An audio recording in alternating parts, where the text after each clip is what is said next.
예, 서울 강북구 각 출신의 천준호 의원입니다. 장관님, 최근 언론에 논란이 되고 있는 실거래가 띄우기 들어보셨습니까? 네네.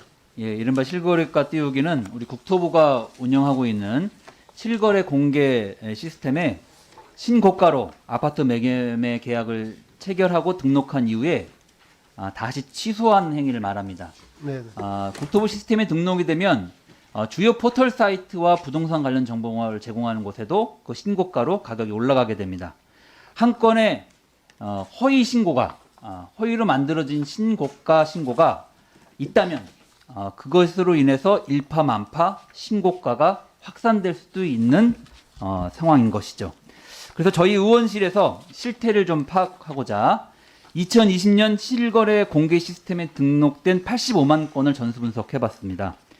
2020년 전국 아파트 거래 취소 건수 중 신고가 비율이 3건 중에 1건에 이르는 것으로 나타났고요. 특별히 서울은 50.7%가 거래 취소 건수 중 절반이 넘는 거래가 신고가 거래 후 취소된 사례로 밝혀졌습니다.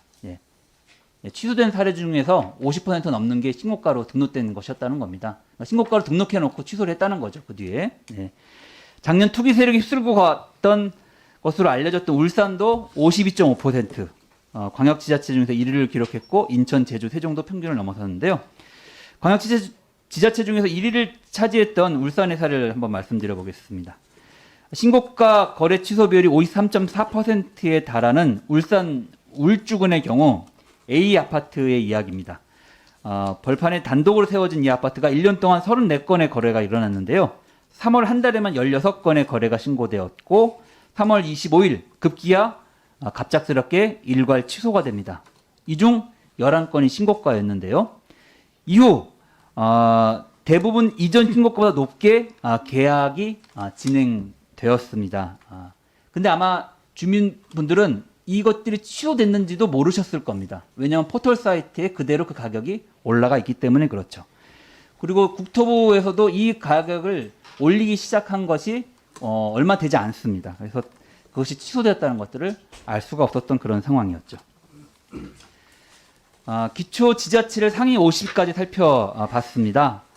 서울의 집값 상승을 주도하고 있는 것으로 알려진 광진구 그리고 서초구의 신고가 거래 후 취소 비율이 66.7%, 3건 중에 2건에 달하고요. 마포구가 63.1%, 강남구가 63%에 달합니다. 광진구 C아파트 사례입니다.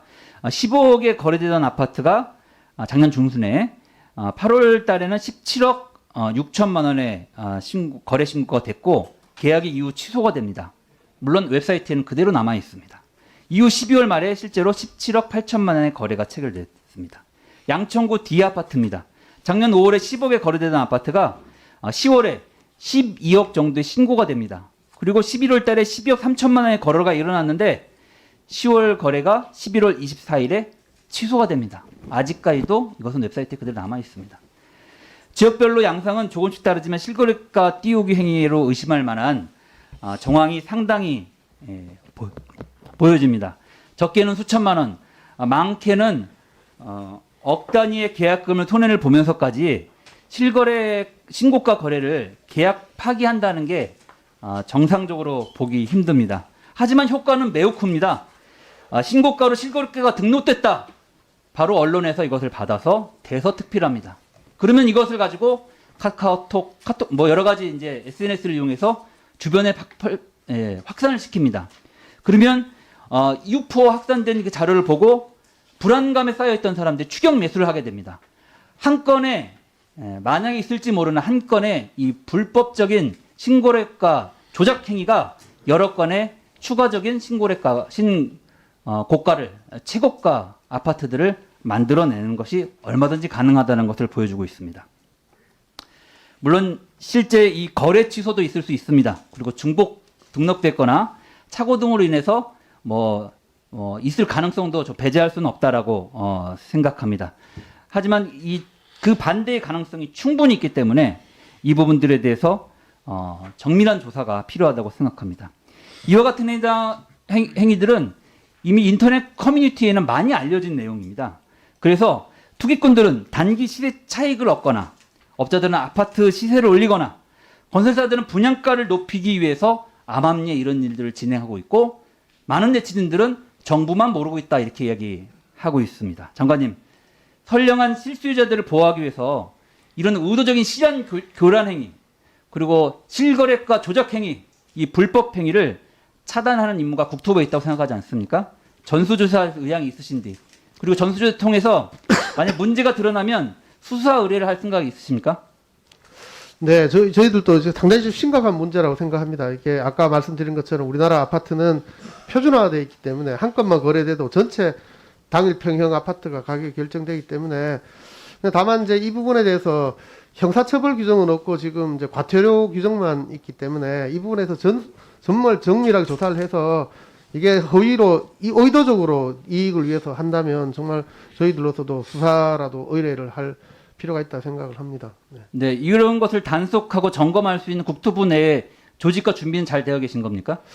지금 이제 긴급 대응반이 있습니다만 지금 2월 말부터는 부동산 거래 분석 기획단으로 확대 개편될 것이고 이번에 진성준 의원님께서 지금 제안하시는 부동산 거래 법안이 통과되면 여기서 이제 거래 분석원이 만들어져서 이 역할들을 제대로 좀 할 수 있지 않을까 이렇게 생각을 합니다. 네, 또 하나 중요한 것이 국토부가 국토부에 있는 실거래가 공개 시스템에서 거래 취소된 내역을 취소하더라도 예. 주요 포털 사이트에는 이게 그대로 남아 있다는 것입니다. 그거 확인하고 알고 계십니까? 네, 이 부분에 대해서도 이렇게 실제 취소된 것을 좀 이렇게 이런 다른 포털 사이트에서 취소할 수 있도록 하여튼 지도하도록. 예, 선량한 우리 피해자가 나타나지 않도록 아무리 네네. 정부가 좋은 정책을 만들면 뭐 합니까? 이렇게 실현 교량 행위자들을 막지 못하면 저는 효과를 거두기 어렵다 생각을 하고 최우선적으로 네네. 절박한 심정으로 대책을 마련해 주시기 바랍니다. 네, 잘 알겠습니다. 네, 정리를 잘 챙기겠습니다.